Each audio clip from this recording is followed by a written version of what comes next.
بسم اللہ الرحمن الرحیم۔ السلام علیکم ورحمۃ اللہ وبرکاتہ۔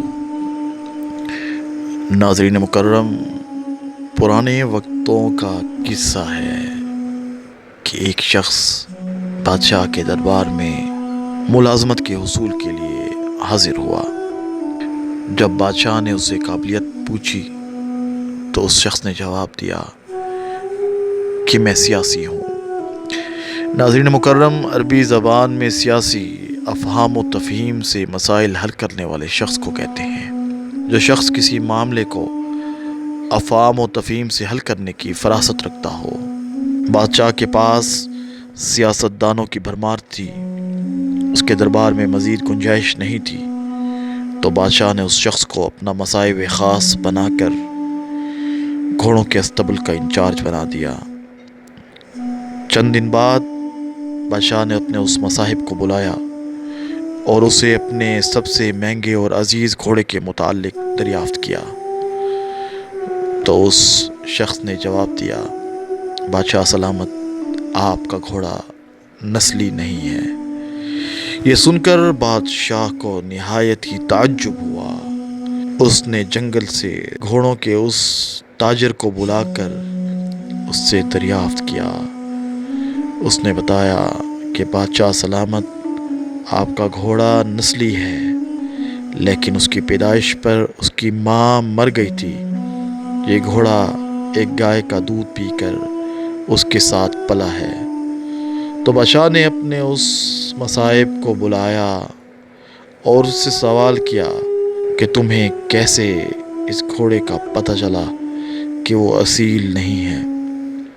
تو اس شخص نے جواب دیا کہ بادشاہ سلامت، جب یہ گھاس کھاتا ہے تو گایوں کی طرح سر نیچے کر کے گھاس کھاتا ہے، جبکہ نسلی گھوڑا گھاس منہ میں لے کر سر اٹھا لیتا ہے۔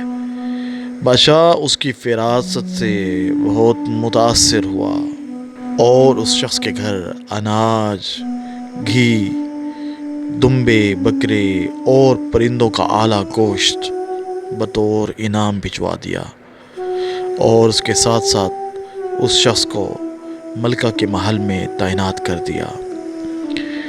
چند دنوں کے بعد بادشاہ نے اپنے اس مصاحب سے اپنی بیگم کے بارے میں رائے مانگی۔ تو اس شخص نے کہا، بادشاہ سلامت، طور طریقے تو اس کے ملکہ جیسے ہیں، لیکن یہ شہزادی نہیں ہے۔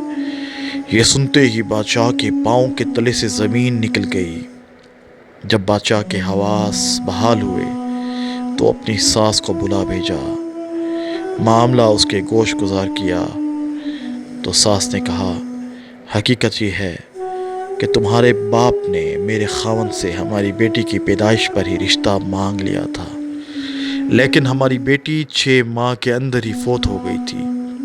چنانچہ ہم نے تمہاری بادشاہت سے قریبی تعلقات قائم کرنے کے لیے کسی کی بچی کو اپنی بیٹی بنا لیا۔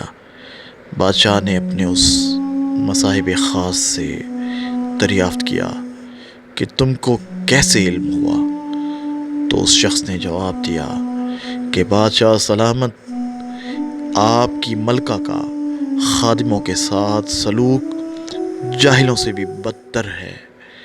بادشاہ اس کی فراست سے خاصا متاثر ہوا اور بہت سا اناج، بھیڑ بکریاں بطور انعام دے دی، اور ساتھ ہی اس شخص کو اپنے دربار میں متعین کر دیا۔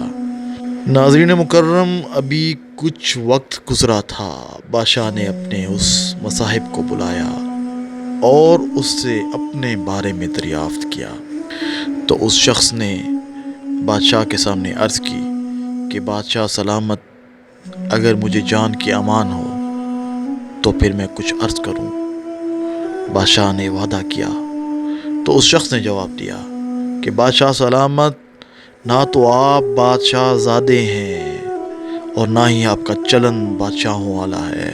یہ سنتے ہی بادشاہ غصے سے غضبناک ہو گیا، مگر جان کی امان دے چکا تھا، زبان دے چکا تھا۔ غصے کے عالم میں وہاں سے نکلا اور سیدھا والدہ کے محل پہنچا۔ والدہ کے سامنے یہ ماجرا پیش کیا تو والدہ نے کہا کہ بیٹے یہ سچ ہے، تم ایک چرواہے کے بیٹے ہو، ہماری اولاد نہیں تھی تو تمہیں گود لے کر ہم نے پالا اور اپنا ولی عہد بنایا۔ بادشاہ نے اپنے اس مصاحب خاص کو بلایا اور پوچھا کہ تجھے کیسے علم ہوا؟ تو اس شخص نے کہا کہ بادشاہ سلامت، جب بادشاہ کسی پر مہربان ہوتے ہیں، خوش ہوتے ہیں، جب کسی کو انعام و اکرام دینا چاہتے ہیں تو ہیرے موتی اور جواہرات کی شکل میں دیتے ہیں، لیکن آپ انعام و اکرام کے طور پر بھیڑ بکریاں کھانے پینے کی چیزیں عنایت کرتے ہیں۔ یہ اسلوب بادشاہ زادے کا نہیں ہو سکتا، کسی چرواہے کے بیٹے کا ہی ہو سکتا ہے۔ ناظرین مکرم، ہمیں اس واقعے سے یہ سبق حاصل ہوتا ہے کہ عادتیں نسلوں کا پتہ دیتی ہیں۔ عادات، اخلاق اور طرز عمل خون اور نسل دونوں کی پہچان کرا دیتے ہیں۔